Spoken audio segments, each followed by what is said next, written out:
विदर्भ की सिंचाई परियोजनाओं को विपक्ष के आरोपों पर उप मुख्यमंत्री देवेंद्र फडणवीस ने जवाब दिया है। फडणवीस ने कहा कि 2.5 साल सत्ता में रहने के दौरान एक भी परियोजनाओं को इन्होंने मान्यता नहीं दी। विदर्भ मराठवाड़ा के लिए बेहद महत्वपूर्ण नलगंगा वैनगंगा परियोजना की फाइल को रोक रखा। यही नहीं, विदर्भ विकास मंडल तक को लैप्स कर दिया। मॉनसून सत्र से पहले आयोजित प्रेस वार्ता में बोलते हुए फडणवीस ने ये बात कही। इसी के साथ उप मुख्यमंत्री विपक्ष पर झूठ फैलाने का भी आरोप लगाया।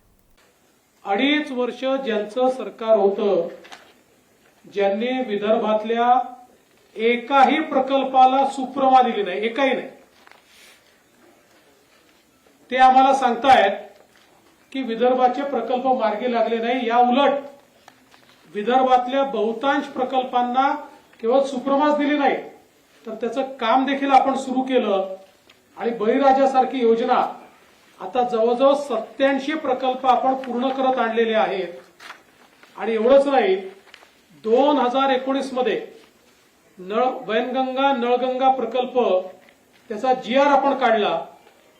मध्यंतरी सरकारमध्ये त्याची फाईल मुंगीच्या पावला एवढी देखील हल्ली नाही।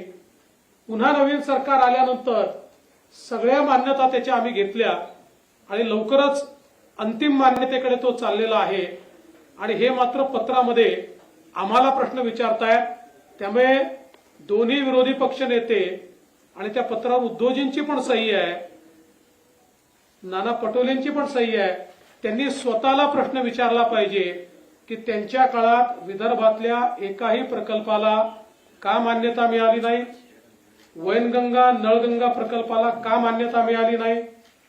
दुसरं, वैधानिक विकास मंडळ त्यांनी लॅप्स केलं।